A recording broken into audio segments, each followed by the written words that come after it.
পা দোকানা ভিজে, তাহলে তো কানাকে কষ্ট দেয়া যাবে না। এইবার সকারা দাবি করলেন গোবিন্দের কাছে, আচ্ছা কানাই, তোর কাঁধে আমরা চড়বো না, তবে আমাদের একটা শর্ত আছে। কি? এই দুপুর রোদে খেলা খেলতে খেলতে আমাদের গা ঘেমে গেছে, জল পিপাসা লেগেছে, তুই যদি আমাদের একটু জল খাওয়াস তাহলে আমরা তোর কাঁধে চড়বো না। বলে খেলা এ বিনোদ খেলা শ্রম সবার কারে, তারে খেলাই বিনোদ খেলা সমসদা করে, ওরে শ্বেত বিন্দু অঙ্গে ধরে পিপাসাই কাতরে, শ্বেত বিন্দু অঙ্গ ঝরে পিপাসাই কাতরে। খেলা ভালো লাগে না, খেলা ভালো লাগে না, আমাদের খেলা ভালো লাগে না, খেলা ভালো লাগে না, তবে পিপাসাই কাতর হয়ে খেলা ভালো লাগে না। পিপাসাই কাতর বলে হয়ে এই না মধুর বৃন্দাবনে হরে হরে হরে বলে, এই মধুর বৃন্দাবনে, বলে এই না মধুর বৃন্দাবনে খেলা ভালো লাগে না রে, এই না মধুর বৃন্দাবনে পিপাসাই।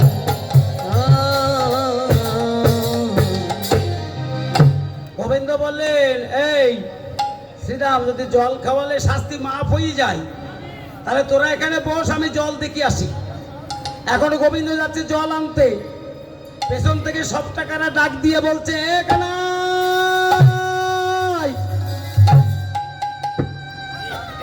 বাবা সাউন্ডটা একটু বাড়াই যায়, দেবো প্রতিদিন গাইতে হচ্ছে। কালকে গাবো ওই নারাঙ্গালি, পরশুদিন গাবো ওই ফরিদপুর, জেলা ফরিদপুর। বাবা এইভাবে চলতেছে।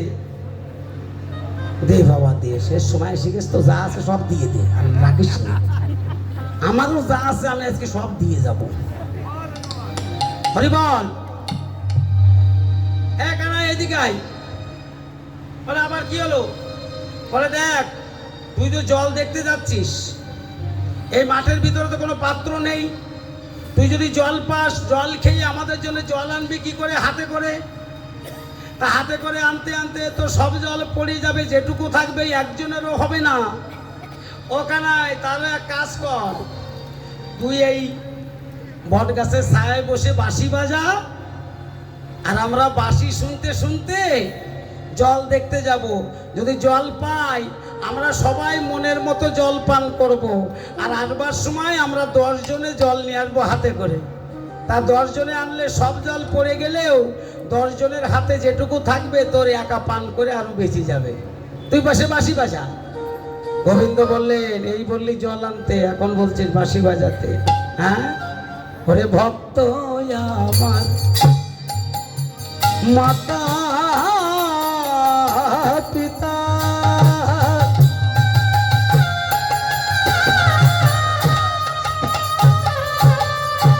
ওরে ভক্ত আমার গুরু,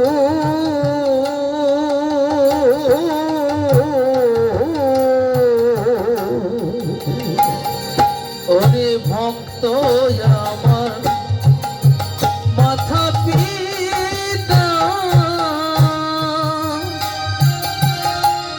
ভক্ত আমার গুরু, ভক্তি আমার নামে রে কেছে বাঞ্ছা কল কত, ভক্তে আমার নাম রেখেছে বাঞ্ছা কল্প তোর। বলি আমার ভক্তের হাতে প্রেমের দুটি, আমার ভক্তের হাতে প্রেমের ডুবি, ওরে যেদিকে ঘোরা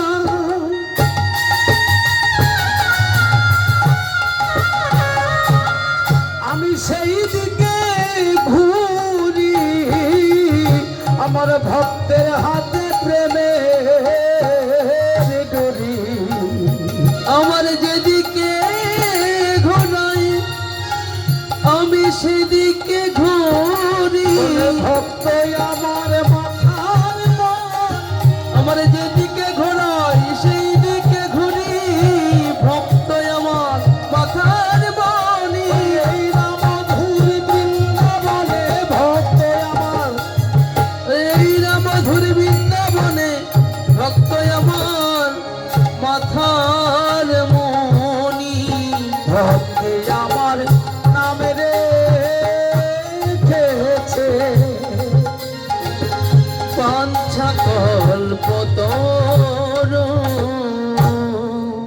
বাবা বাঁশি শুনতে শুনতে সকারা বহু দূরে গিয়ে এবার যমুনার কিনার দিয়ে হাঁটছে, ভালো জল পাচ্ছে না। তার একটু কিছু দূরে গিয়ে করে সম্মুখেতে কালীদহ দেখিতে পাইল, আর সম্মুখে কালীদহ দেখিতে পাইল, সবে মিলে কালীদহে এসে দাঁড়াইল, আর সবে মিলে কালীদহে এসে দাঁড়াইল।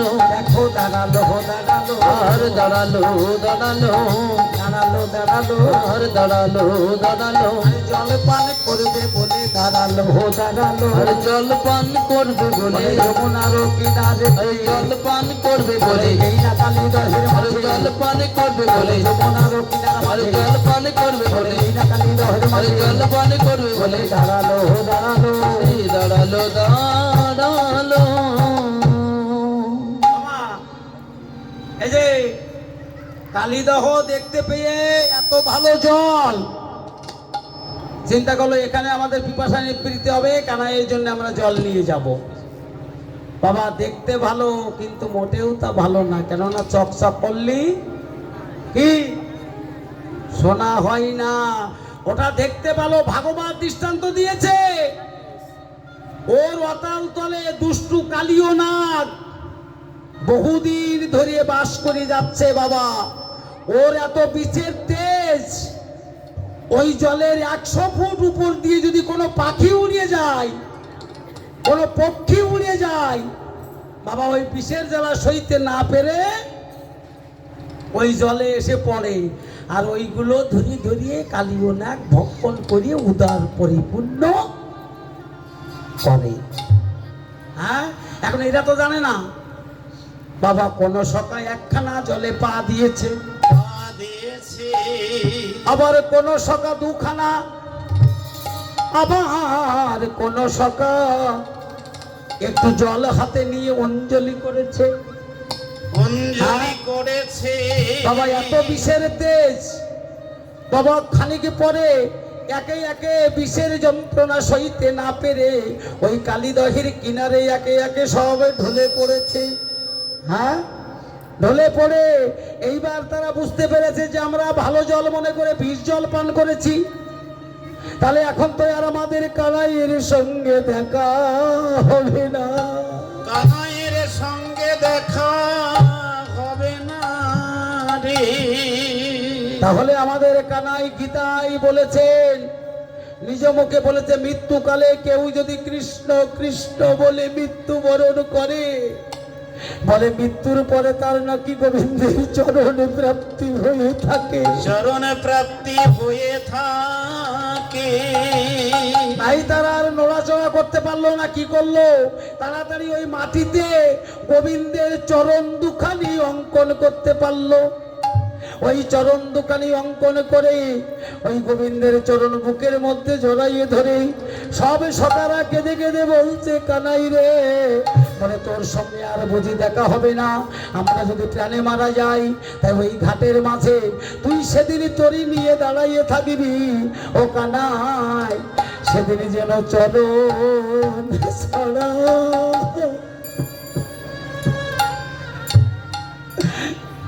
আমাদের করে করে দিস না কানাই রে, কানাই ও কানাই, আমাদের চরণ ছাড়াই আমাদের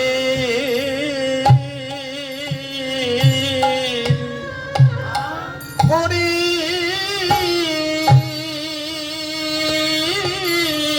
করে করে করে দিস দিস না ভাই।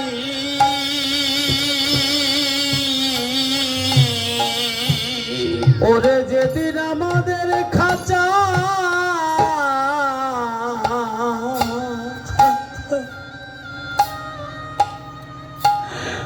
ওরে খাঁচা ছেড়ে পাখি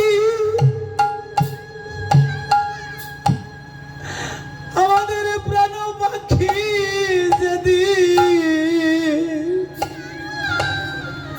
ওরে যেদিন উড়ে যাবে কানাই রে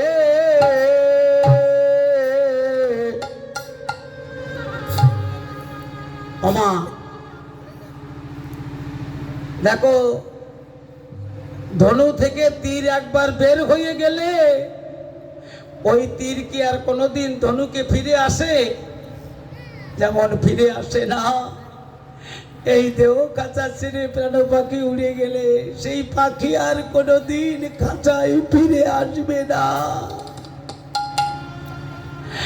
তাই আমরা ভক্তের চরণে হাত দিই কেন বাবা? আসলে কি ভক্তের চরণে প্রণাম করি? কোনোদিন করি না। কারে করি? ওরে আমার ভক্তের ভিতরে রাধা গোবিন্দ বিরাজ করে, তাই ভক্তরা ভক্তের চরণে প্রণাম করে, যাতে ওই প্রণামটা আমার গোবিন্দের চরণে রাধার চরণে চলে যায়।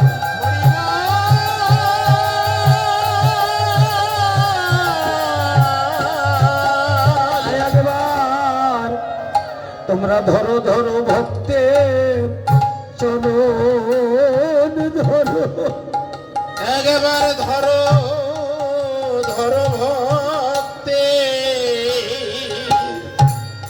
চরণ ধরো,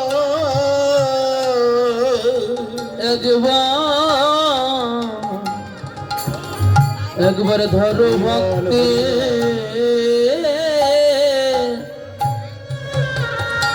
ভক্তির চরণ, ওই চরণ ধর।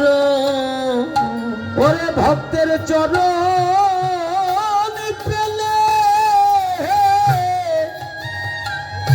ওরে একদিন পাবে আমার গোবিন্দের চরণ। একবার ধরো ধরো ভক্তের ওরে চরণ ধরো। ওরে ভক্তের চরণ পেলি, চরণ পেলে পাবি গোবিন্দের চরণ। ওরে যেদিন শেষের দিনে কেউ থাকে না, ধরো ধরো ভক্তের চরণ ধরো, ও যেদিন আমার গোবিন্দ বিনে কোনো বান্ধব নাই রে। এবারে ধরো ধরো ভক্তের চরণ ধরো, সেদিন গোবিন্দ বিনা কোনো গতি নাই রে। ধরো ধরো ভক্তে চরণ ধরো, গোবিন্দ বিনা বান্ধব নাই রে। ধরো ভক্তের চরণ ধরো, গোবিন্দ বিনা বান্ধব নাই রে। ধরো ধরো ভক্তের চরণ ধরো। সেদিন একবার ধরো ভক্তি ওই চরণ ধরো। আমা গোবিন্দের চরণ বুকের মধ্যে জড়াই ধরে সব সকারা প্রাণ ত্যাগ করলেন। এই জন্যে বাবা শেষের দিনে ভগবানের নাম মুখে আসবে। কি করে আসবে? যদি সারা জীবন হরি বললাম না, তাহলে শেষের দিনে কি হরি নাম আসবে? এই জন্য গীতায় বলেছে অভ্যাস যোগের কথা, অভ্যাস করো। আগে থেকে জমা যদি ব্যাংকে না থাকে বাবা, সারা জীবন তুমি চেক লিখে দাও, তোমার দেবে টাকা? কোনোদিন দেবে না বাবা। এই জন্য অভ্যাস করো। মৃত্যুকালে যদি তুমি যা চিন্তা করে মরবা, পরবর্তী জন্মে কিন্তু তাই হবা। যেমন জড় ভরত সংসার ত্যাগ করে বনে গিয়েছিল সাধন ভজন করার জন্য, যে সংসারে থাকলে সাধন ভজন হবে না, মায়ায় জড়াইয়ে যাব। তাই বহুদিন বাবা কুটিরের ভিতরে বসে জপ করছে। এমন সময় একটা বাঘ হরিণকে তাড়া করেছে। এখন ওই তাড়া করলে হরিণটা ভয়ে পালাতে গিয়ে ওই জড়ভরতের কুটিরের ভিতরে প্রবেশ করেছে। এখন প্রবেশ করলে ওই জড়ভরত ওই হরিণটাকে আশ্রয় দিয়ে ওই আর হরিণকে লালন পালন করতে লাগলো প্রতিদিন। বাবা এই হরিণকে লালন পালন করতে যে তার সাধন ভজন আস্তে আস্তে বাবা দূর হতে লাগলো। এইবার শেষের দিনে যখন বনের ভিতরে জড়ভরত মারা যাচ্ছে, তখন মরার সময় চিন্তা করছে, ওরে আমি তো চলে যাচ্ছি, আমার হরিণের কি হবে? কৃষ্ণ নাম আসলো না মুখে। ওরে আমি চলে যাচ্ছি, আমার হরিণের কি হবে? এই চিন্তা করতে করতে মৃত্যুবরণ করলো। পরবর্তী জন্মে ওই জড়ভরত হরিণ জনিতে জন্ম নিয়ে হরিণ এসে গেল। নিতাই গৌর হরি বল। হরি বল, হরি বল।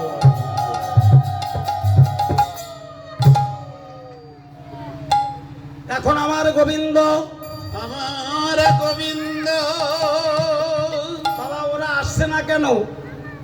এত দেরি হয়ে গেল, তবে কি কোনো বিপদ হলো? এবার এক পায়ে দুই পায়ে গুটি গুটি পায়ে হাঁটতে হাঁটতে দূর থেকে দেখে যে তারা কালিদয়ের কিনারে পড়ে আছে। এবার আমার গোবিন্দ প্রথমে যে শ্রীরামের বদনখানা তুলে দেখে রুধিরের ধারা ঝরছে। এবার সুবলের বদনখানা তাকাইয়ে দেখে দুই পাশ দিয়ে রুধিরের ধারা ঝরছে, কারো আর প্রাণ নাই। দেখে গোবিন্দ কি করে হলো ধ্যান করে দেখলেন, এর ভিতরে সেই দুষ্ট কালীয় নাগ পাতাল তলে বহুদিন ধরে বাস করে যাচ্ছে। এই বীর জল পান করে আমার ভক্তরা প্রাণে মারা গেছে। ওরে এই জগতে মানুষ সব ছাড়তে পারে, ভাতও ছাড়তে পারে, কিন্তু সাথী ছাড়তে পারে না, সঙ্গ ছাড়তে পারে না। কেননা সাধু সঙ্গ সর্বশাস্ত্রে কয়, লব মাত্রে সাধু সঙ্গে সর্বসিদ্ধি হয়। সাধু সঙ্গে অবৈষ্ণব সেও বৈষ্ণব হয়ে যায়। বৈষ্ণব হয়ে যাই। ওমা, তাহলে সাধু সঙ্গ করলে কি হয়? অবৈষ্ণব সেও বৈষ্ণব হয়। তা তোমরা তো দুই পাঁচজনে দেখলাম একটু সাধু সঙ্গ করলে, বেচা কিনা করলে, এরে ওরে জড়াই ধরলে, এইভাবে করলে কি বেচা কিনা হবে? ঘটনাটা আগে বোঝো। তোমরা সকালে ঘুম থেকে উঠে মায়েরা কি করে? আগে রান্নাঘর থেকে বাসি থালা বাসন ঘটি বাটি বের করে কলপাড়ে নিয়ে মাজা ঘষা করে। প্রতিদিন ওই ঘটি বাটি থালা বাসন মাজা ঘষা করে বলে সোনার মতো চকচক থাকে। আচ্ছা 5 দিন না মাজা ঘষা করে যদি 5 দিন ফেলে রাখা হয়, তবে কি হয়? তাতে মরিচা ধরে যায়, জং ধরে যায়। এই দেহটাও কিন্তু বাবা ঘটি বাটির মতো। এ প্রতিদিন যদি ঘষা মাজা করা হয়, মানে একজন ভক্ত আর এক ভক্তকে জড়াইয়ে ধরে যখন আলিঙ্গন করে, এর বলে ঘষা মাজা। এই ঘষা মাজা করলে এই ভিতরেও সোনার মতো চকচক করে। আর 5 দিন ফেলে রাখবা, তোমার জং ধরিয়ে যাবে, মরিচা ধরিয়ে যাবে।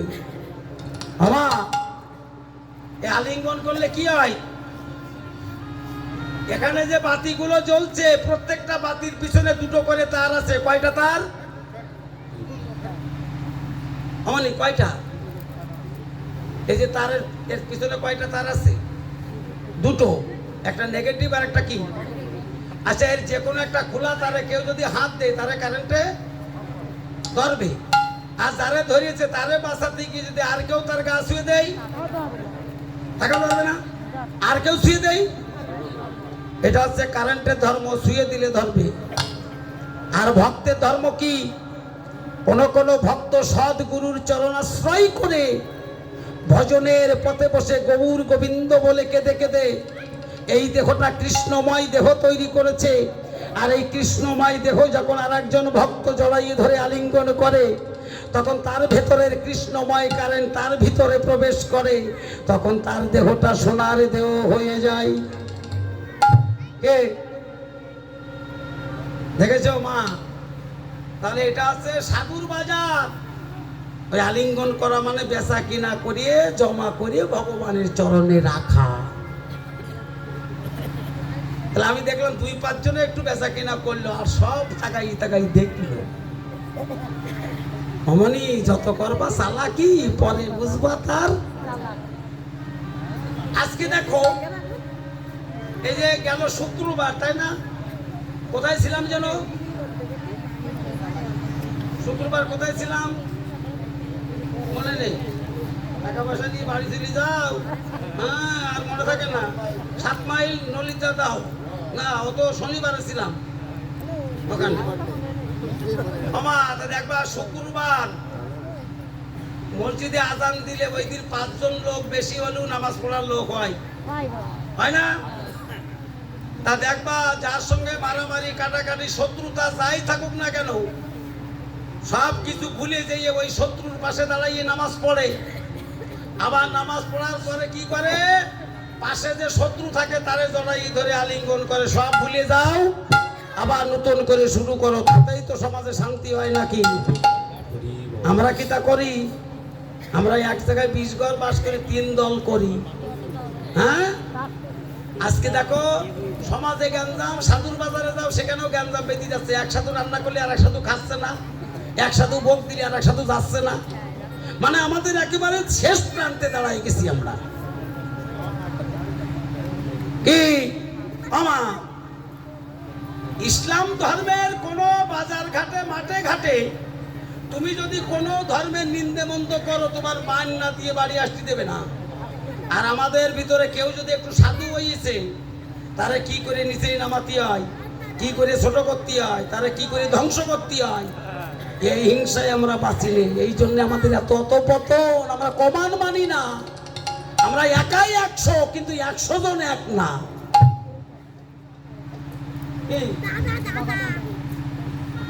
একাই 100 জন আমরা এক হতে পারিনি। আজকে আমাদের অধঃপতন কেন এত? আমাদের কোনো সিস্টেম নেই, আমাদের কোনো মানে সঙ্গ নেই বাবা, আমাদের একতা নেই। তাহলে আজকে গোবিন্দ বলেন আমি সব ছাড়তে পারবো, কিন্তু সাথী ছাড়তে পারবো না।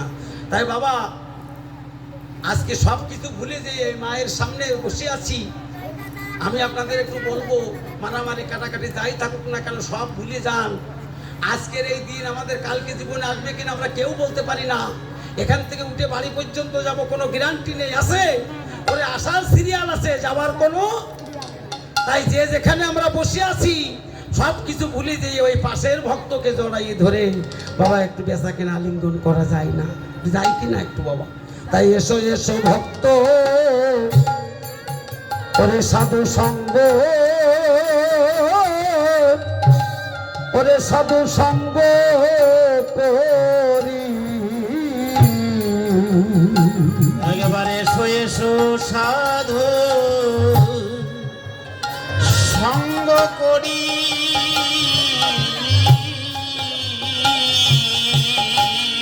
একবার এসো, একবার এসো এসো সাধু, সাধু সঙ্গ ওরে সঙ্গ করি। ওরে আমাদের মানো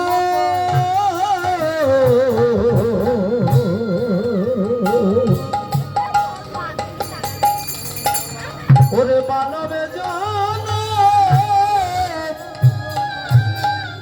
ওরে আর হয় কি না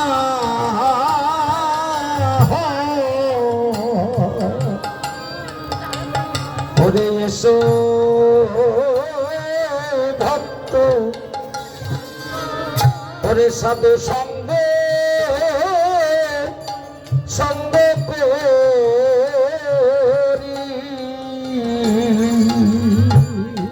আমাদের মানব জন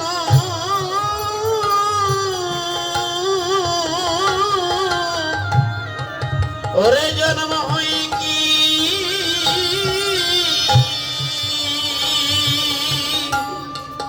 হই কি না হই,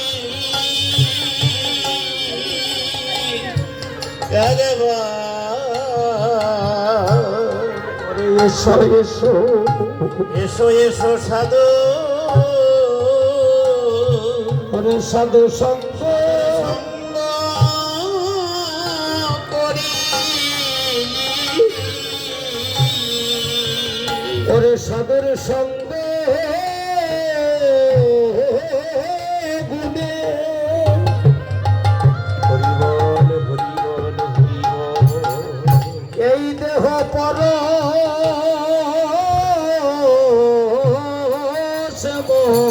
মনি বলে এসো এসো সাধু সঙ্গ করি।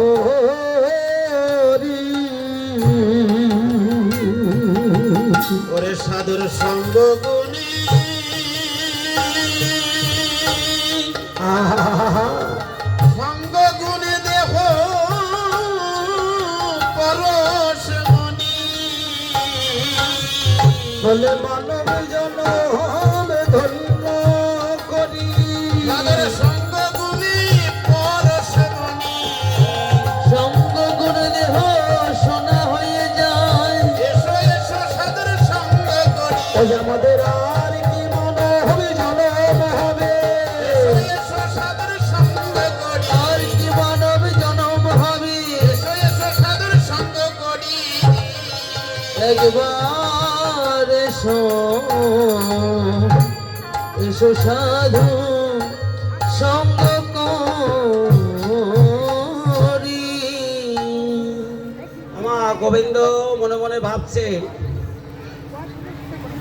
যে এই কালীয় নাগকে দমন না করে আজকে আমি ঘরে ফিরে যাব না। এরপর থেকে আমার বৃন্দাবনের কোনো ভক্তের যাতে এমন অবস্থা না হয়, কিন্তু তার পূর্বে আমার সখা ভক্ত তাদের আমার বাঁচাতে হবে। না বাঁচালে আমার নামের কলঙ্ক হবে, আমার ভক্ত সঙ্গ হবে না। তাই গোবিন্দ কি করলেন, বাবা ওইখানে মৃত সঞ্জীবনী মন্ত্রে এবার একে একে রাখাল গণে বাঁচাইয়া দিলে। একে একে রাখাল গনে বাসাইয়া দিলে আর লাভ দিয়ে উঠিল ওই কদম্বের ডালে। লাভ দিয়ে উঠিল ওই কদম্বের ডালে দেখো বাঁচাইয়ে দিল রে, বাসাইয়া দিল রে আজ আপন আপন ভক্ত গণে বাঁচাইয়ে দিল রে। আপন আপন ভক্ত গনে বাঁচাইয়ে দিল রে মা ওই কালীদয়ের কিনারে একটা কদম্ব বৃক্ষ ছিল। এখন গোবিন্দ মাল শাক মেরে লাভ দিয়ে সে কদম্বে বৃক্ষে উঠেছে, কেননা জলে ঝাঁপ দেবে। আস্তে সব সকরা চিৎকার করে ডেকে বলছে, এ কানাই, ও কানাই, তুই ওই জলে ঝাঁপ দিস না ভাই, ঝাঁপ দিস না। কেন? বলে ওই জল দেখতে ভালো কিন্তু মোটেও ভালো না, ওই জল পান করে আমরা প্রাণে মরে গিয়েছিলাম। ও কানাই, তুই ওই জলে ঝাঁপ দিস না। গোবিন্দ বলছে, দেখ তোরা একটু অপেক্ষা কর, আমার কিচ্ছু হবে না। এই বলে আমার গোবিন্দ কালী ও নাগকে দমন করবার জন্যে যখনই জলে ঝাঁপ দিয়েছে, বাবা কালীদহের কালো জল তখন উছলে উঠেছে। এবার জলের শব্দ পেয়ে তখন কালীয় নাগ অতল তল থেকে এইভাবে দেখো ফনা বিস্তার করে না দেখিতে লাগিল। বন বিস্তার করে না দেখিতে লাগিল ফনা বিস্তার করে না দেখিতে পাইল। ভয় পেয়ে রাই সে ঘর কাঁদিতে লাগিল। ভয় পেরাই শেখরে কাঁপিতে লাগিল ফনা বিস্তার করে দেখে বন বিস্তার করে দেখে ফনা বিস্তার করে দেখে বন বিস্তার করে দেখি ফনা বিস্তার করে দেখে। বাবা এইভাবে দেখছে আর রাগে একেবারে কড়কড় করছে।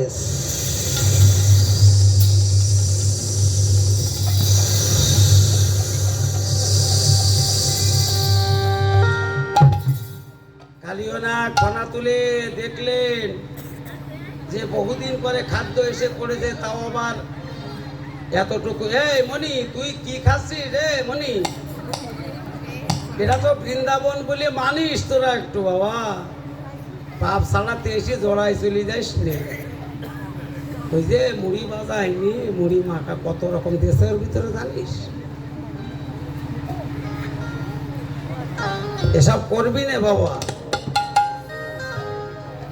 যেখানে হয় হরি নাম গুণ কীর্তন, সেই তো নিত্য নবদ্বীপ, সেই তো। তাই যদি হয় তাহলে এর ভিতরে কেন আমরা বাদাম ভাজা পাঁপড় ভাজা এ সমস্ত খাই কেন বলো? মানে এক জামাই গেছে নতুন শ্বশুর বাড়ি 10 বন্ধনে। এখন গুরুজন তো তাদের একটু পায়ে প্রণাম করতে হয়। এখন প্রণাম করতে করতে শাশুড়ির পায়ে যখন প্রণাম করি, শাশুড়ি দেখে যে আমার দাঁতগুলো এত কালো, এ দাঁত মাজে না নাকি। এখন শাশুড়ি ওই 100 টাকা দিয়ে বলছে, বাবা তুমি এই দুলিয়ার বাজারের থেকে একটু আখ কিনে খাইয়ে, মানে আখ সামনে একটু পরিষ্কার হয়। এখন জামাই তো তা বুঝিনি, 100 টাকা নিয়ে এখন বাজারে আখ খুঁজতে খুঁজতে তাকে এক বিটা জাম নিয়ে বসে নিয়ে। এখন ওই 100 টাকার জাম কিনে খাইয়ে শ্বশুর বাড়ি গেছে, যে কালো ছিল তার 4 গুণ কালো হয়ে গেছে। শাশুড়ি ডেকে বলছে, বাবাজি তুমি আখ কিনে খাওনি? তা বলছে, মা ওই আখ খুঁজতে খুঁজতে জাম পাইছিলাম, তাই জাম কিনে খেয়ে আইছি। শাশুড়ি মনে মনে বলতে, শালার পিঠা তোরে দিলাম বাজারে ছাড়াতি, তুই আসলি জড়াই। হ্যাঁ, তাহলে আমরা বাড়ি থেকে সাধুর বাজারে আসি কেন? মানে জন্ম জন্মান্তরের পাপ ছাড়াতি, ছাড়াতি এসে আমরা জড়াইয়ে চলিয়ে যাই। এই হচ্ছে আমাদের মানে কালচার। এগুলো করবা না তোমরা কোনোদিন, মানবা। তাহলে কি করলেন? গোবিন্দ আমার সাঁতার দিচ্ছে, আর কালীনাগ জল থেকে উঠে এবার ধরবার জন্য গোবিন্দের পিছনে পিছনে ছুটছে, কিন্তু ধরতে পারছে না। গোবিন্দ বলছে, আমি সহজে ধরা দেব না। মহাজন এক পাশে দাঁড়িয়ে বলেন, ও কালীনাগ, তুমি যারে ধরতে চলেছ সে হলো অধরা। অধরা। হ্যাঁ, বাহ বাহ, গালে হাত দিবা না, কত চিন্তা করো কেন? হ্যাঁ, না না, ভালো মন্দ খাতি পাইতেছে না তাই চিন্তা করবে, ভালো গম আসছে না চিন্তা করবে, ভালো কাপড় চাপড় কিনতে পারছে না চিন্তা করবে, কীর্তন শুনতে এটি চিন্তা করবে, তাহলে বাস করে পাইতে। এই যে জলের ভিতরে ডুব দিবা, 10 হাত জলের তলে চলে যাবা, 10 হাত উপরে যে জলটা মাথার পরে থাকে তাকে চাপ মনে হয়, ওজন মনে হয়। তাহলে ওই রকম মাথার বুঝাইয়ে চিন্তা করবা না, মাথার বুঝা নামাইয়ে বলবা, কোনো বুঝা তোমার মনে হবে না এই জগতে, সব চিন্তা ভগবানের দিয়ে দিবা। তাহলে ওলো অধরা, অধরা। বলে সহজে তারে যাই না ধরা। যায় না ধরা। ও যদি নিজ গুণে কারো কাছে না দেয় ধরা, না দেয় ধরা। বলে সহজে তারে যাই না ধরা। যায় না ধরা। ও কালীনাগ, বলে তুমি তো দূরের কথা, বলে তুমি তো দূরের কথা। হ্যাঁ, ওর মা যশোদা একদিন দুষ্টুমি করেছিল, তাই ওই উদুকলে বাঁধতে গিয়েছিল দড়ি দিয়ে, তা গিরিয়ে দেবার সময় কয় আঙুল কম পড়েছিল? 2 আঙুল। আর একটা গরু থেকে দড়ি খুলে এনে জোড়া দিয়ে আবার বাঁধতে গেল, তাই এই দড়িগুলো কি হলো জানো তো? গোবিন্দ ভক্ষণ করে করে উদারে রেখেছিল, মা তা জানে না। এই জন্য গোবিন্দের 108টি নামের মধ্যে একটা নাম হচ্ছে দামোদর। দাম মানে দড়ি, উদার মানে পেট, এই জন্য এক নাম হচ্ছে দামোদর। বলে কালীনাগ, মা যশোদাও বানতে পারিনি, অবশেষে আমার গোবিন্দ মায়ের কষ্ট দেখে নিজেই ধরা পড়েছিল, নিজেই ধরা পড়েছিল। নিজেই ধরা, নিজে ধরা পড়েছিল। নিজেই ধরা পড়েছিল। নিজে ধরা পড়েছিল। আমার মা যশোদার কাছে নিতাই গৌর হরি হরি বলে। আমার মা যশোদার কাছে। হৃদয় গৌর হরি বলে, আমার মা যশোদার কাছে। সে যে নিজেই ধরা পড়েছিল। গোবিন্দ চিন্তা করলেন, যতক্ষণ ক্লান্ত না হবে আমি ধরা দেব না। এবার ছুটতে ছুটতে যখন কালীনাগ ক্লান্ত হয়ে গেল, আপনা হইতে গোবিন্দ নাগের কাছে ধরা দিল। দেখবেন যে কোনো সর্প যদি কোনো খাদ্য ধরে, শিকার করে, তাকে লেজ দিয়ে সমস্ত অঙ্গ পেঁচাইয়ে জড়াইয়ে নেই। এবার গোবিন্দকে এইভাবে ঘুরাইয়ে ঘুরাইয়ে ঘুরাইয়ে বলে ঘর্ষণ করিছে, ঘর্ষণ করিছে। এবার ঘর্ষণ করিছে, ঘর্ষণ করিছে। আরে লেজে অঙ্গ জড়াইয়ে ঘর্ষণ করিছে। নিজে অঙ্গ জড়াইয়ে ঘর্ষণ করিছে। এবার যখন ঘর্ষণ করতে করতে আরো ক্লান্ত হয়ে গেল, গোবিন্দ এবার লেজ থেকে ছাড়াইয়ে এক লাফ দিয়ে কালীনাগের মস্তকের ওপরে এইভাবে এই যে এক একখানা চরণ এক এক ফনার উপরে রেখে গোবিন্দ কি করলেন দেখো ফনাই ফনাই দমন করে ফনাই ফনাই দমন করি ফনাই ফনাই দমন করে ফনাই ফনাই দমন করি ফনাই ফনাই দমন করে কালিয়া নাগের মস্তকের পরি একবার প্রেমানন্দে হরি হরি বলো ফনাই ফনাই দমন করে প্রেমানন্দে হরি হরি বলো ফনাই ফনাই দমন করি ফনাই ফনাই দমন করে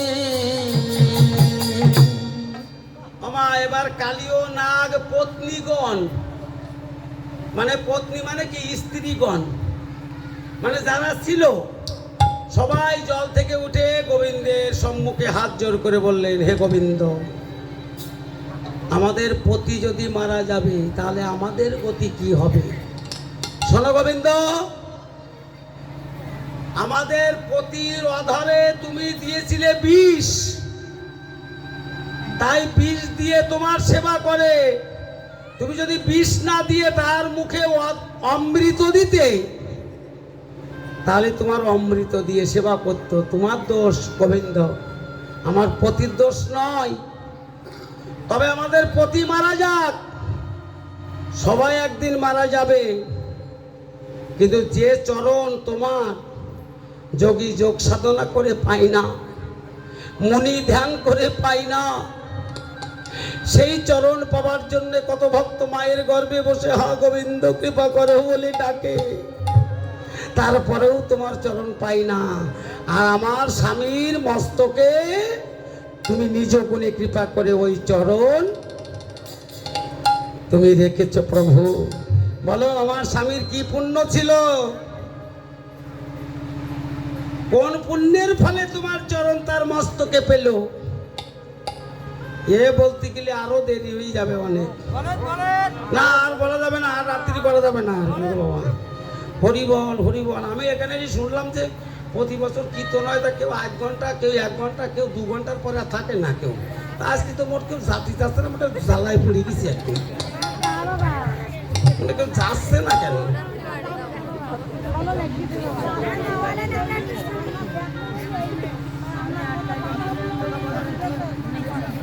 কষ্ট পেয়েছে হরিবল হরিবল হরিবল অমা দেখো আমাদের এইভাবে তো প্রতিদিন করতে হয় তোমরা এই যে বলতেছো আরো করো আরো সারা রাত করো মানে একজন ওই বাবা ছাতি কিনতে গেছে জীবনে কোনোদিন বাজারে যায়নি তা একজন ডেকে বলতে তুমি কি দাম জানো ওরা তো ডবল দাম চাবে নে তা তুমি তো ঠকি যাবা নি তারপর তুমি একটা যুক্তি আমার দেও দিন তা বলছে তুই ছাতি পছন্দ করে যে দাম দোকানদার চাবে তুমি তার অর্ধেক দাম বলবা যদি তাতে কিনতে পারো তাহলে তুমি জিততে পারবা এখন ওই মনে করতে করতে দিয়ে এখন যশোর শহরে যে এক হিন্দু ভদ্রলোকে যাবি না যাবি সেই ভদ্রলোক গণেশের সামনে পুজো দিচ্ছে বসে দোকানদার আসেন বলে আসি বসেন এই পুজোটা সেরে তারপরে কথা বলি এখন পুজো সেরে গণেশের সামনে বলছে হাত জোর করে ঠাকুর বৌনিবেলা সকালবেলায় খরিদ্দার এর জন্য আমি ফেরত না দিই যেন মাল বিক্রি করতে পারি যার যে ব্যবসা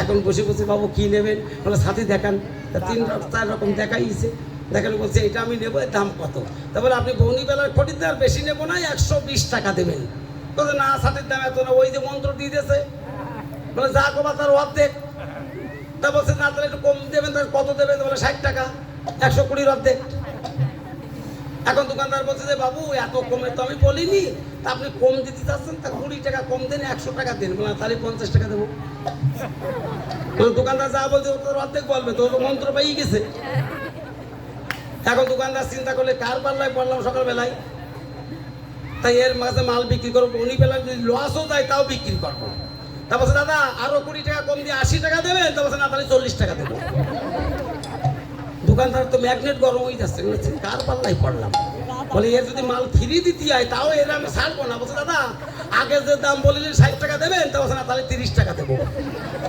দোকানদার ঠেলে দিয়ে বলছে তোমার কিনতে পারে ফ্রি নিয়ে যাবো তাহলে দুটো দেওয়া লাগবে মানে আজকে এই কমিটি দেখছে তো মায়েরা ফ্রি পাচ্ছে তাই সারা রাত মানে দুটো দেওয়া বোঝো না, আমি বুঝি না। হ্যাঁ, হরিবল হরিবল। বাবা, এই কালীয় নাগ পূর্ব জন্মে ছিল, পূর্বে জন্মের কথা বলি আসি। চন্দ্রধ্বজ রাজা, এখন এই রাজার হয়েছিল শূল ব্যাধি। মানে কি ব্যাধি?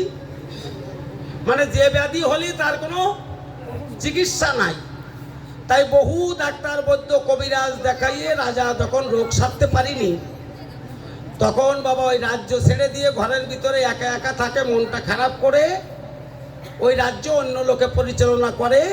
একদিন দেবর্ষি নারদ বাবা ওর বাহনে চড়ে শূন্য পথে হরিনাম করতে করতে ওই রাজ্যের উপর দিয়ে যাচ্ছে। নারদের বাহন কি মা একটু বলো তো? কি? হ্যাঁ হ্যাঁ, একটু জোরে বলো। ঢেকি। নারদের বাহন হচ্ছে ঢেকি। এখন নাম করতে করতে যাচ্ছে কিভাবে দেখো। কৃষ্ণ কেশব কৃষ্ণ কেশব মধুমাখা হরি নাম কৃষ্ণ নাম সুধা মাখা এই নাম।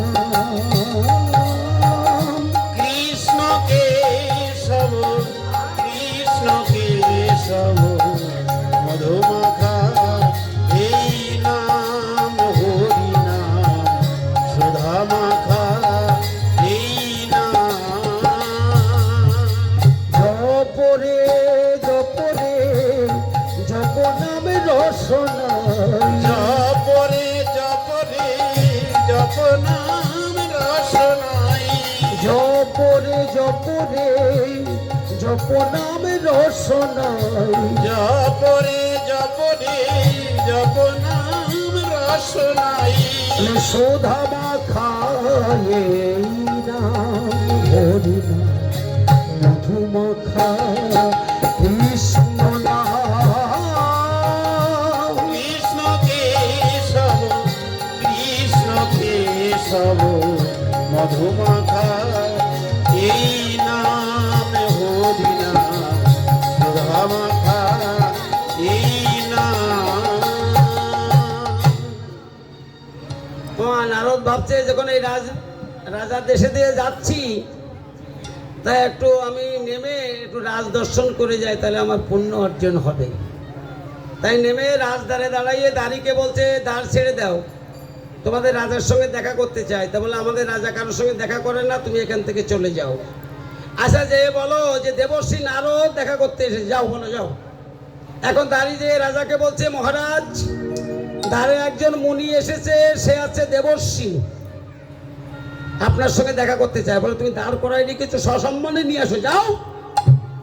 তখন সসম্মানে নিয়ে গেলে ওই রাজা সাষ্টাঙ্গে নারদের চরণে প্রণাম করেছে। প্রণাম করে যখন বসতে দিয়েছে, রাজা বলছে যে কেমন আছেন প্রভু? বলে, ভালো তো আছি। তা তোমার মনটা কেন খারাপ? তুমি কারোর সঙ্গে দেখা করতে চাও না কেন? তা বলছে যে প্রভু, আমার অদ্ভুত একটা রোগ হয়েছে, শূল রোগ, যা কোনোদিন সারে না, তাই আমি আর মনের দুঃখে কারোর সঙ্গে দেখা করি না। তা বলছে, দেখো আমি যখন আসছি একটা উপায় হয়ে যাবে। তুমি কাল সকালে কিছু লোকজন নিয়ে এখান থেকে 1 ক্রোশ পথ হেঁটে যাবে, দেখবা তোমাদের যে সরোবর, ওই সরোবরে একটা রাজহংস বিচারণ করে। তুমি সেই রাজহংস ধরে তাকে মেরে তার মাংস যদি তুমি ভক্ষণ করতে পারো রান্না করে, তোমার রোগ সেরে যাবে। আচ্ছা, এই পথ দেখাই নারদ চলে গেল। পরদিন সকালে ওই রাজা বাবা কিছু লোকজন নিয়ে লাঠিসুটা নিয়ে সেই সরোবরে গেল, পাখিটা ধরতে গেল, পাখি ধরতে পারলো না। পরের দিন গেল, ধরতে পেল না।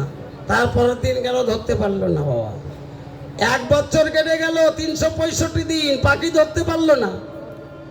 1 বছর পরে নারদ এবার ওই পথ দিয়ে ফিরেছে। ফিরে চিন্তা করে দেখি রাজা ভালো হয়েছে কিনা, একটু দেখে যাই। এখন যে দেখে যা ছিল তার থেকে আরো বেশি খারাপ হয়ে গেল। বলো, কি করে হলো? বলো, এই পাখি ধরতে পারিনি। তখন ওই নারদ মুনি ডেকে বলছে, শোনো রাজা, পাখি সহজে ধরা যায় না, পাখি ধরতে গেলে তার নিয়ম কানুন আছে। বলে, কি নিয়ম? তখন দেবশ্রী নারদ বলছে যে তুমি একটা নাপিত ডেকে আনো। একটা নাপিত ডেকে আনলো, বলে মাথা মন্ডন করে পিছনে একটা টিকি রাখো। আমার কি রাখবে? মানে একটা শিকা, ওর নাম আছে টিকি। তাহলে বলে এবার চান করে আসো।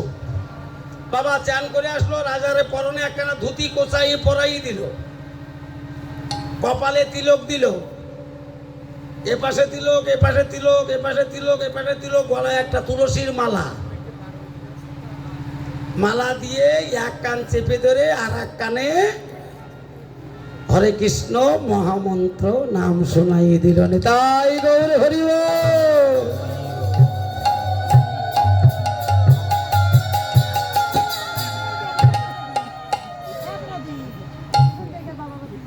হ্যাঁ, অল্প একটু তো বললে যখন তোমার তোরই তো বলতে।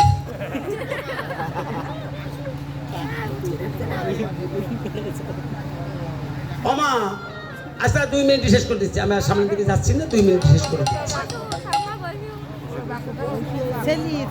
না মানে কি জানেন, সেদিনকে একটা ওই সোশ্যাল মিডিয়ায় ওয়াজ মাহফিল দেখতেছি, তো একটা হুজুর মহোদয় তিনি মানে একটা বাণী বললি তা সারা পৃথিবীর মাঝে সেটা ছড়াই পড়িছে একেবারে।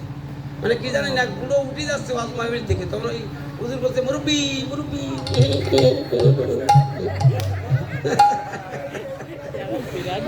মানে সেই কথাটা মনে পড়ে গেল, মানে উনি আবার কেউ উঠে গেলে ওয়াজ করতে পারে না, মানে ওখানেই বন্ধ করে দিই, এরকম মানে রাগ হিসে। মানে সে কথাটা একেবারে ভাইরাল হয়ে গেছে সমস্ত পৃথিবীতে। আমা এই আবার রেকর্ডিং হচ্ছে না তো?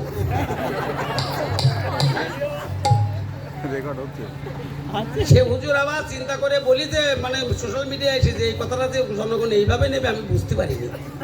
মানে আসলে খুব মানে খারাপ অবস্থা। এখন ছোট বাচ্চারাও বলছে মুরব্বি মুরব্বি।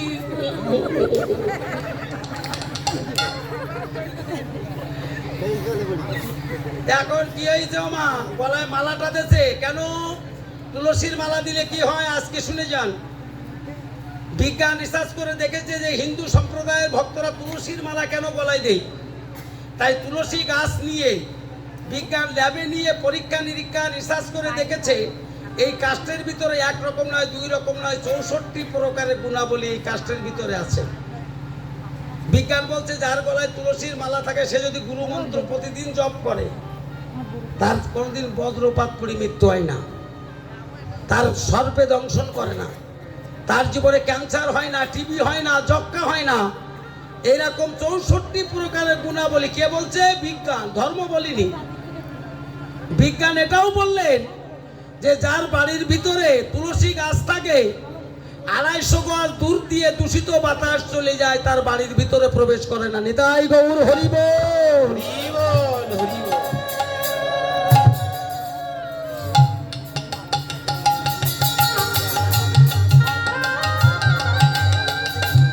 হ্যালো মা, কে বলছে? বিজ্ঞান বলছে, ধর্ম বলিনি। আমি প্রত্যেক হিন্দু সম্প্রদায়ের বাড়িতে তুলসী গাছ দেখতে চাই। তাও কি করে? আমায়েরা অবহেলা করবা না, কেননা তুলসী পত্র ছাড়া গোবিন্দের কোনো সেবা পূজা কোনোদিন হয় না। তাই এরকম বড় পিড়ি করে তার উপরে একটা তুলসী গাছ রোপণ করবা। তোমাদের বলে গেলাম তোমাদের মঙ্গল হবে। কেননা আজকে হিন্দু সম্প্রদায়ের বাড়িতে কি হয়ে জানেন তো, কারোর বাড়ি ঠাকুরের ঘর না থাকলে কি হয়, মুরগির কোটা, ছাগলের কোটা প্রায় বাড়ি দেখা যায়। আমার বাপ ঠাকুরদাদার আমলে হিন্দু বাড়িতে 2টো জিনিস তুলতো না, একটা ছাগল আর একটা হচ্ছে মুরগি। কেননা একটা ছাগলে দেখবো যদি একটা দরকারি লতা খাই নেই তাহলে সেই তারপর থেকে পস্তি সে একদিন মারা যায়। কিন্তু ওই লতা যদি একটা গরুতে খায় তা দেখবে ওর পাশ থেকে উদি ছেড়ে সেই লতা আবার বেঁচে যায়। 10টা গরু পুষ্পা কিন্তু একটা ছাগল পুষ্পা না, ছাগলের মুখে বিষ। আর মুরগির ডাক আছে অভিশাপ। যদি কেউ মুরগির ডাক সকালবেলায় শোনে তাহলে তার অভিশাপ ছাড়াই না কোনোদিন। কেননা এই জগতে সাপে দংশন করলে তার চিকিৎসা হয়, কিন্তু অভিশাপের কোনো চিকিৎসা। তাই গৌর আনন্দে হরি হরি বল, হরি হরি।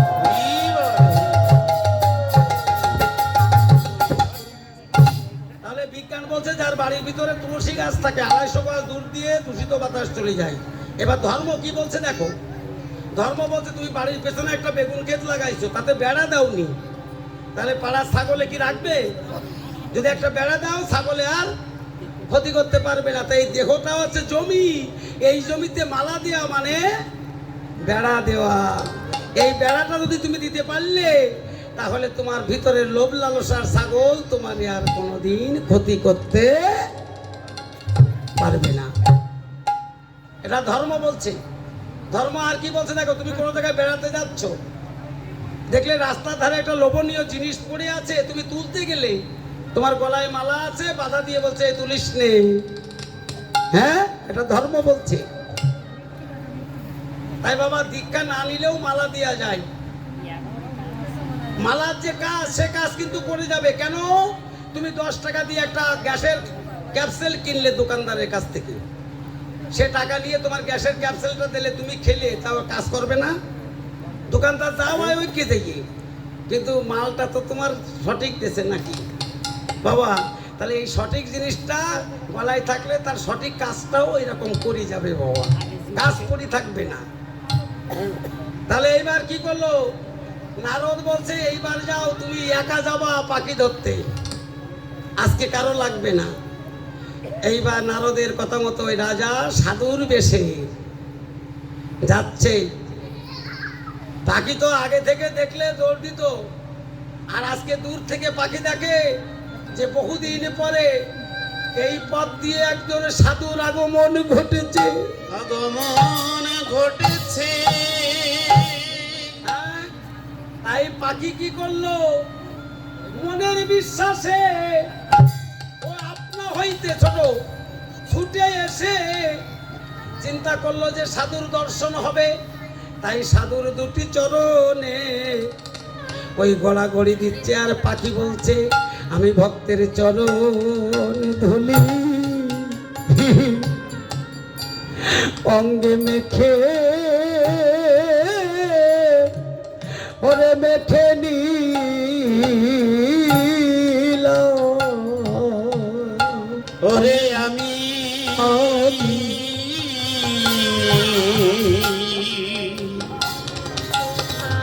চরণে ধুলি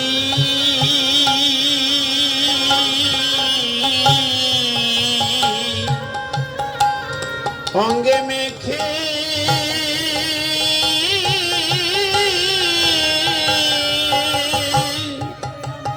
মেখে নিলাম।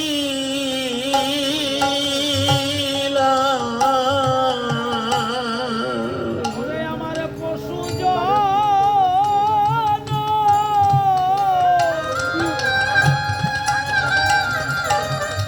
ওরে এই জনম ধন্য, ওরে ধন্য হয়ে গেল। ওরে আমি ভক্তের চরণ ধুলি,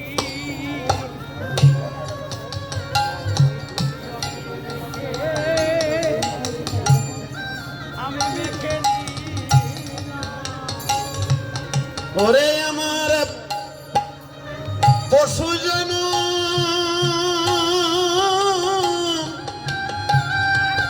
ওরে জন্মে ধন্য হলো। আমি ভক্তির চরণে ধুলি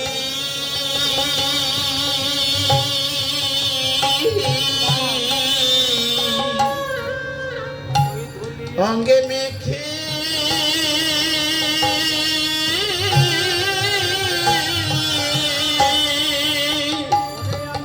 মেখে নিলাম।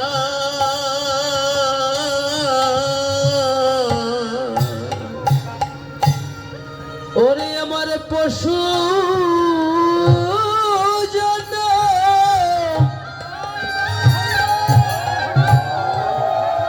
পশু জনম ধন্য,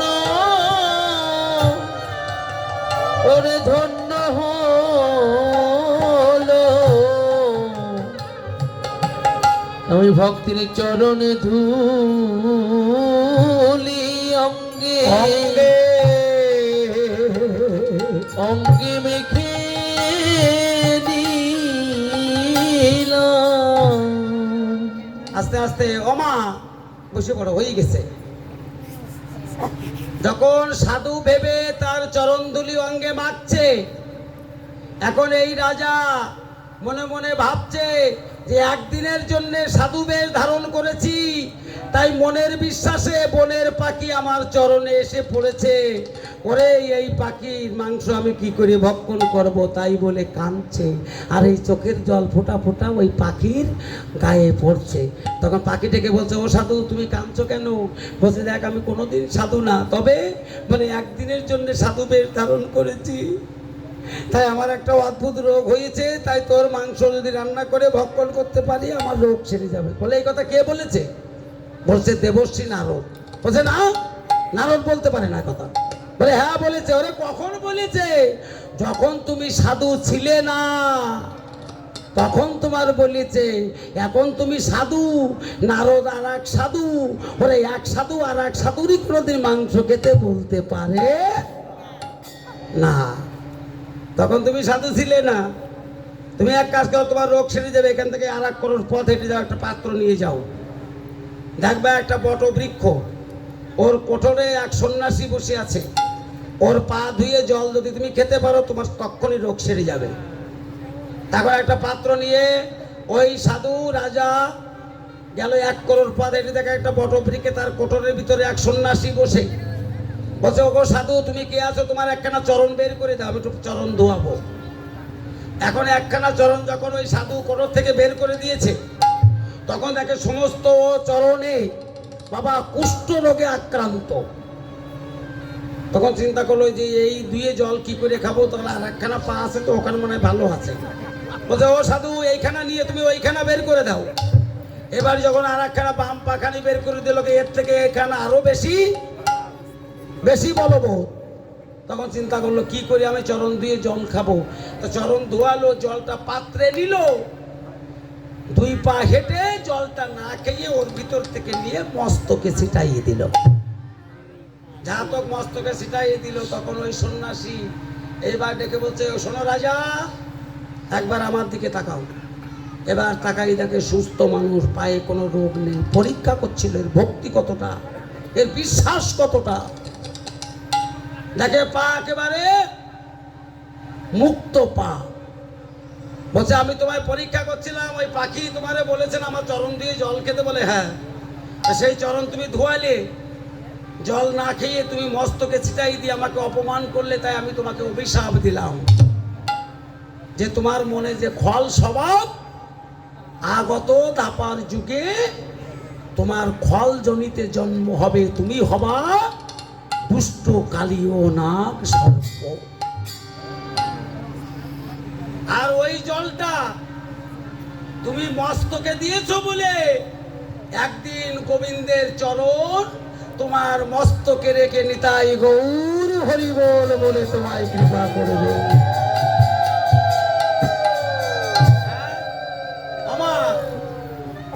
আর ওই জলটা বাড়ি নিয়ে গিয়েছিল, তা ওই রাজার যেগুলো রাজরানী ছিল তারা স্বামীর মঙ্গলের জন্য, রোগ সারার জন্য ওই জলটা তারা খেয়েছিল। প্রতিভক্তি দেখেছো? 5টা জিনিস নিষেধ আছে মায়েদের। প্রথম হচ্ছে কোনো মাথার ঘুমটা কোনো মায়ের পড়বে না। 1 নম্বর মাথার ঘুমটা পড়বে না। পিছনের চুল যদি কোনো পরপুরুষে দেখে সেই ঘরে কোনোদিন অমঙ্গল ছাড়াই না। কথাগুলো একটু মাথায় রাখবা। 2 নম্বর আছে স্বামীর আগে ভাত খাওয়া যাবে না, অনুমতি দিলে খাবে। 3 নম্বর আছে দরজার চৌকাটার পরে বসা যাবে না। 4 নম্বর আছে তুমি 1 হাত দিয়ে ভাতের থালা দিবা না। 5 নম্বর আছে থালাটা 2 হাত দিয়ে বসাই দিয়ে পাশে একটা প্রণাম করবা। এইগুলো করবা। তোমার সংসারে যদি কোনোদিন অমঙ্গল ঘটে, এরপরে আসলে তুমি আমার একটা কান কেটে নিবা। কি ওরে সহধর্মিনী হতে হবে, অর্ধাঙ্গিনী হতে হবে, তা না হলে স্বামীর পুণ্য ফলের ভাগ পাবা না। বিয়ে করলে বউ পাওয়া যায়, স্ত্রী পাওয়া যায়, ম্যাডাম পাওয়া যায়, সহধর্মিনী অর্ধাঙ্গিনী সবার ভাগ্যে জোটে না। এই যে বউ কারে বলে, যে স্বামীর হাত ধরে টানতে টানতে সিনেমা হলে নিয়ে যায় তারে বলে বউ। আর স্ত্রী কারে বলে? স্বামী যদি একটু টেরা বেঁকা সংসারে থাকে, কায়দা করে ঘষি মাঝি তারা নেই সংসারে, তারে বলে স্ত্রী। আর ম্যাডাম কারে বলে? ওই যে চুল কাটা পুরুষাটা। এসব পাওয়া যায় সংসারে, কিন্তু সহধর্মিনী অর্ধাঙ্গিনী সবার ভাগ্যে জোটে না। এই 5টা জিনিস তোমরা করবা। আর একটা জিনিস, ঠাকুরকে না ডাকতে পারলেও মাসে 2টো করে একাদশী, এই একাদশী 2টো তোমরা ব্রতগুলো পালন করবা। আজকে সেই একাদশী। একাদশীটা কিভাবে থাকবা আমি বলি যাই। সকাল 6টা ঘুম থেকে উঠে শুরু হবে, পরের দিন পালন পর্যন্ত তুমি জলও স্পর্শ করতে পারবা না। আর সন্ধ্যার পরে হয় কৃষ্ণ নাম হাতে তালি দিয়ে করবা, তা না হলে ভাগবত কথা শুনবা। তবেই যদি তোমার একাদশীর কৃপা হয়। তা সেদিন দেখলাম একদম 17 খান রুটি নিয়ে বসে রয়েছে। আমি বলছি, দাদা কি ব্যাপার এত রুটি? তো বলে একাদশী তো দাদা, তাই একটু কম খাই। তাই একদিন বললাম যে আসরে বলছি যে আর রুটি খাওয়া যাবে না, পঞ্চষষ্ঠীর ভিতরে পড়ে। এক দিদি বলছে, দাদা তাহলে পরাটা খাওয়া যাবে না? মানে কি অবস্থা দেখেন। হ্যাঁ, পরাটা খাওয়া যাবে না। এইবার ওই পতি রক্ষা করার জন্য ওই রানীরা জলটা খেয়েছিল। তাই আজকে পতিরা হাত জোর করে প্রার্থনা করছে, গোবিন্দ তাদের কথা রাখলেন, ওই জলটা খেয়েছিল। দেখেছো পতি কিভাবে রক্ষা হয়? বলে, এরা আমি প্রাণে মারবো না, তোমাদের কথায় ছেড়ে দিলাম, তবে এ আজকে থেকে এখানে থাকতে পারবে না। বলে, কোথায় যাব প্রভু? বলে, এখান থেকে বহু দূরে তোমার বাস হবে রমনাক দ্বীপে। কোথায়? রমনাক দ্বীপে। বলে, সেখানে তো গরুড়ের বাস, ওরা তো আমার খেয়ে ফেলবে। বলে, গরুড় তোমাকে খাবে না, গরুড় হচ্ছে আমার বাহন। এমনই কৃষ্ণের বাহন কি? এটা মনে থাকবে। আরেকবার বলো, গরু না কিন্তু গরুড়। কেননা বিসিএস পরীক্ষা, এই যে এমনই বাবা, বিসিএস পরীক্ষায় এই প্রশ্নটা কমন প্রশ্ন আসে, কিন্তু আমাদের অনেকে উত্তর দিতে পারে না। কৃষ্ণের বাহন কি? আর সব বাহন জানে, যেমন শিবের বাহন, গণেশের বাহন, কার্তিকের বাহন, কিন্তু কৃষ্ণের বাহন অনেকেই জানে না, গরু। তা বলছে, সে আমার বাহন, তোমাকে খাবে না। কি করলে? বলে, যে চরণ তোমার মস্তকে রেখেছি, এই চরণের চিহ্ন তোমার মস্তকে পড়ে গেল। আমার গরুর যখন তোমাকে খেতে আসবে, তখন তুমি মাথা নোয়াইয়ে দেখাইয়ে দিবা।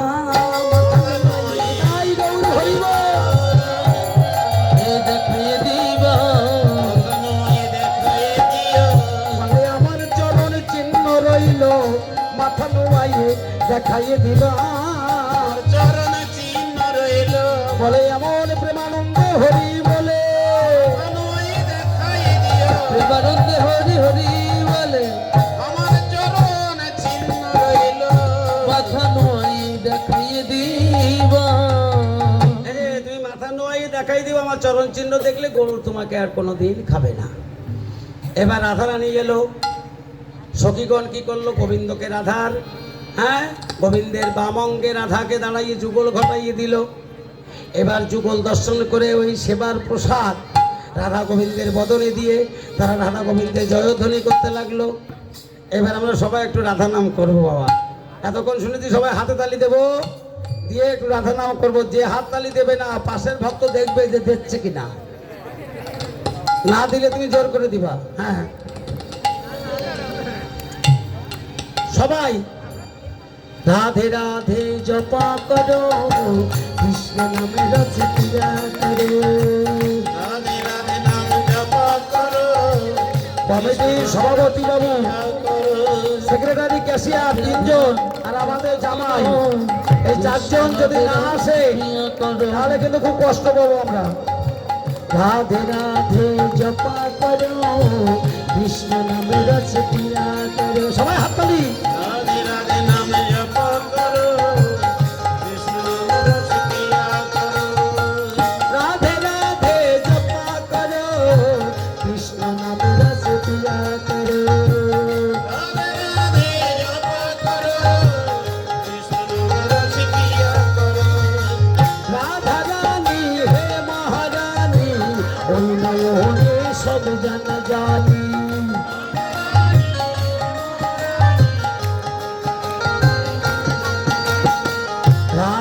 রাধে জপা করো কৃষ্ণ নাম রস পিয়া করো রাধে রাধে নাম জপা করো কৃষ্ণ নামে রস পিয়া করো।